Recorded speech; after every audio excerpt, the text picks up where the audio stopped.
আসসালামু আলাইকুম রহমতুল্লাহি অবরকাতুহু। সম্মানিত দর্শক, রাষ্ট্রপতি পদ নিয়ে বেশ ঝামেলায় পড়েছে বর্তমান বিএনপি সরকার। একটি ত্রিমুখী লড়াই, একটি ত্রিভুজ সংকট, যা কিনা সরকারের অস্তিত্ব নিয়ে টান দিতে পারে। সংকটগুলো আগে বলে নেই। প্রথম সংকট হলো, আমরা সবাই জানি বা আন্দাজ করি, বিএনপি সরকারের সঙ্গে সরকার গঠনের আগে যে লন্ডন বৈঠক হয়েছিল, সেখানে নিঃসন্দেহে ডক্টর মোহাম্মদ ইউনূসের সঙ্গে বিএনপির একটি সমঝোতা হয়েছিল এবং সেই সমঝোতা জামাত এবং এনসিপি তারা এতে রাজি হয়েছিল।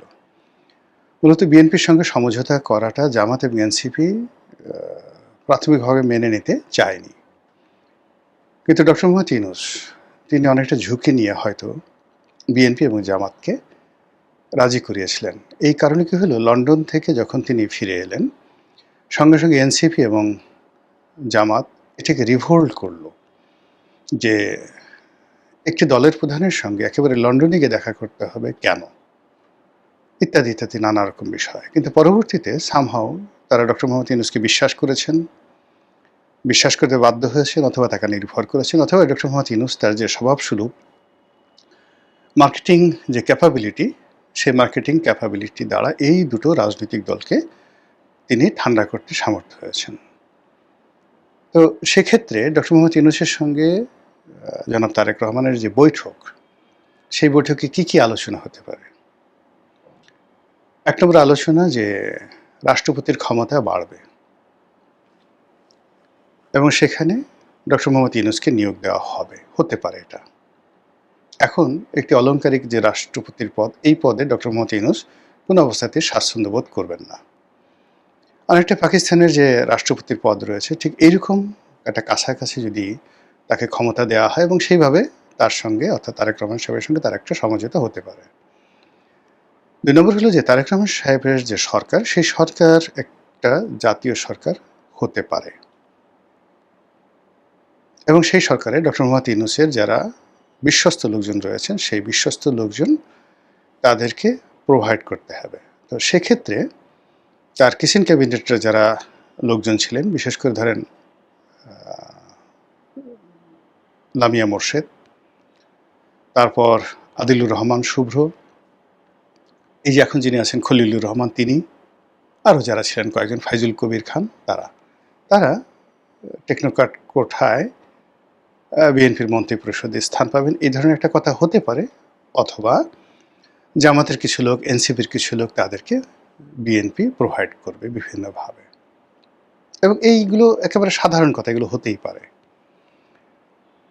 ২ নম্বর হলো যে জুলাই সনদ যেভাবে রচিত হবে সেইভাবে বাস্তবায়িত হবে এবং সেখানের মূল ধারাগুলো যে এটিকে একটি বিপ্লব হিসেবে স্বীকৃতি দেওয়া, যে থিম এবং যে সকল বিষয়ে অ্যামেন্ডমেন্ট করা হয়েছে, যে অ্যামেন্ডমেন্টগুলো করতে বলা হয়েছে, যেগুলোতে দায়মুক্তি দেওয়া হয়েছে, সেগুলোর ব্যাপারে বিএনপি শতভাগ রাজি থাকবে। তারপর যেটি হবে সেটি হলো এই যে গণভোট অনুযায়ী সংবিধান সংশোধন হবে, সংবিধান পুনর্লিখন হবে বা সংশোধন হবে। এরপর সংসদের দুটো কক্ষ, উচ্চ কক্ষ, নিম্নকক্ষ, এটা হবে।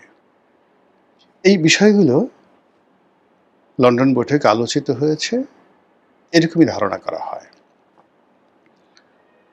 এবং তার প্রেক্ষিতে এই যে ডক্টর মোহাম্মদ ইউনূস যেভাবে নির্বাচন দিয়েছেন, যে নির্বাচন নিয়ে বিএনপি নির্বাচনের আগের দিন পর্যন্ত সন্দিহান ছিল, তো বিএনপি তার প্রেক্ষিতে যখন ক্ষমতায় এলো, ক্ষমতা আসার সঙ্গে সঙ্গে যে ঘটনাগুলো ঘটে গেল এত দ্রুত, এবং যেগুলো ঘটবে তা অনেক রাজনৈতিক বিশ্লেষক বলেছিলেন এখন বিএনপি যা করছে এইরকমই বিএনপি করবে, অনেকে বলেছিল। কিন্তু ডক্টর মোহাম্মদ ইউনূস পরিস্থিতির কারণে হোক, অনভিজ্ঞতার কারণে হোক, দেশি বিদেশি চাপের কারণে হোক, অথবা বিএনপিকে তিনি অতিমাত্রায় মহব্বত করেছেন সেই কারণে হোক, তিনি বিএনপির হাতে আসলে ক্ষমতাটা দিতে চেয়েছিলেন।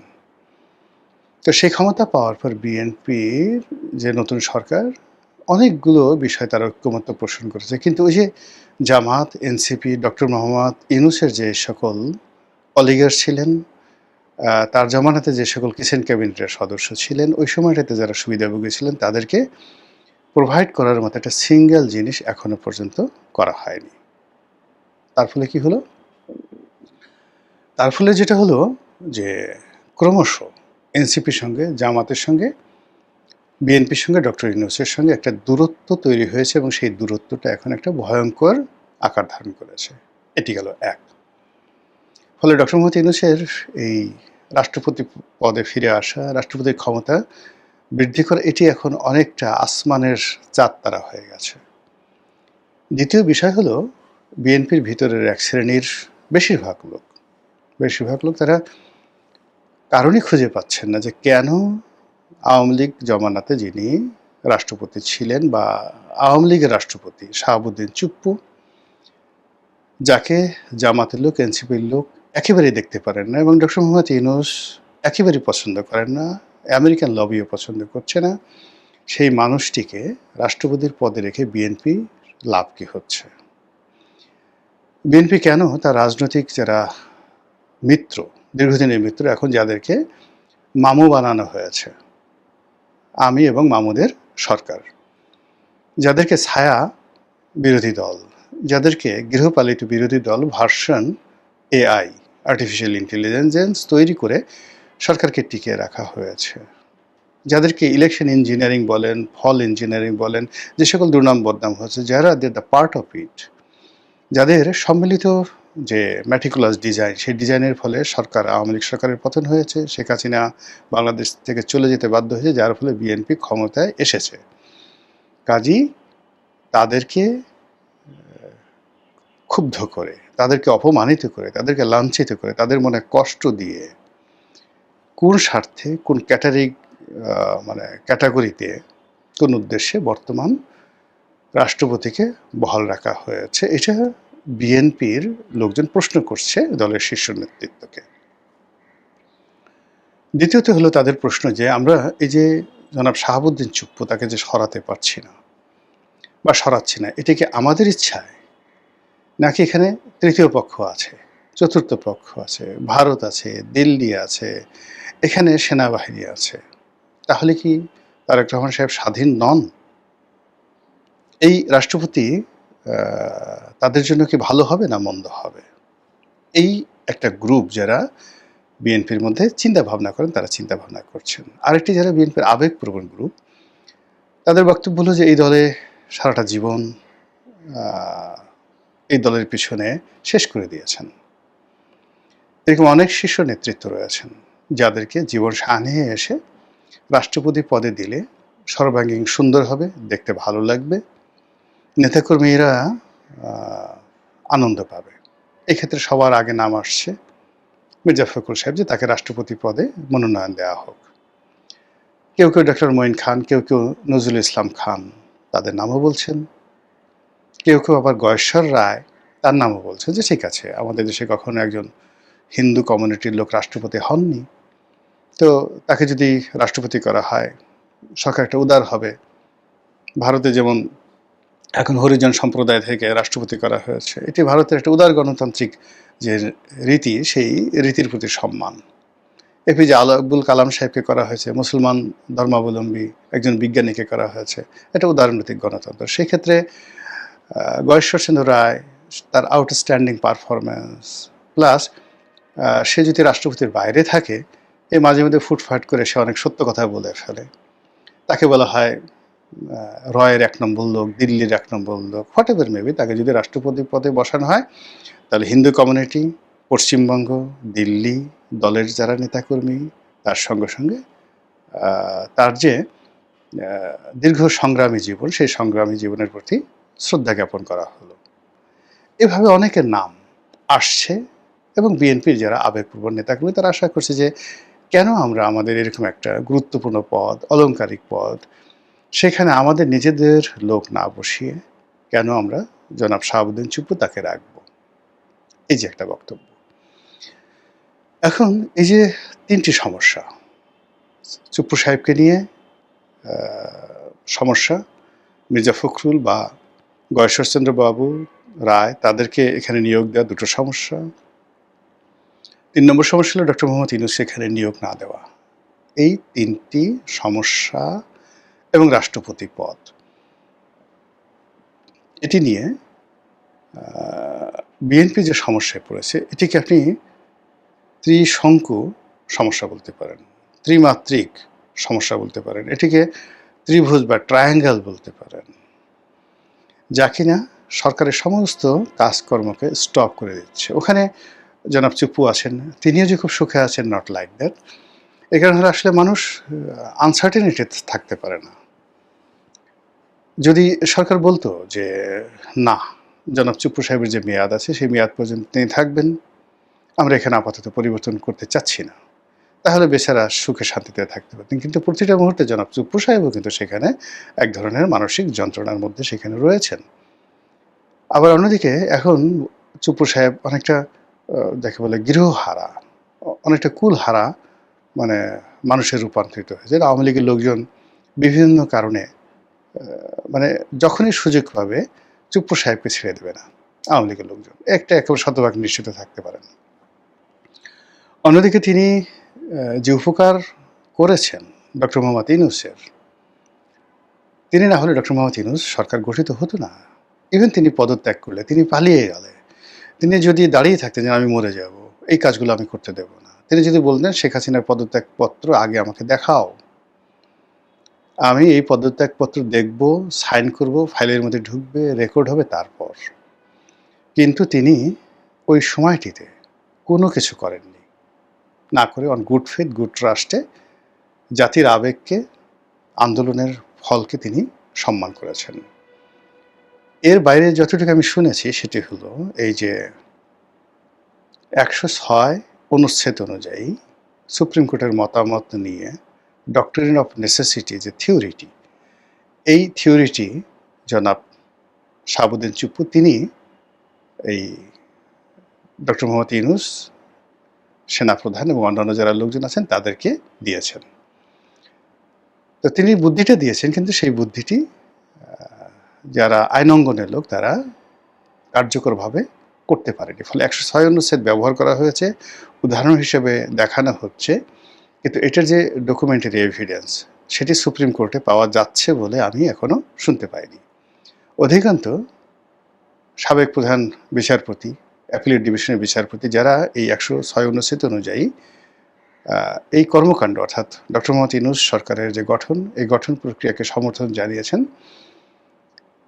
এটা নিয়ে নানা প্রশ্ন উত্থাপিত হয়েছে। এর কারণ হলো ওই সময়টিতে বিচারপতিরা, বেশিরভাগ সিনিয়র বিচারপতিরা, অনেকেই এমনকি অ্যাপিলেট ডিভিশন ছাড়া হাইকোর্টের বিচারপতিরা ওই সময়টাতে হাইকোর্টে ছিলেন।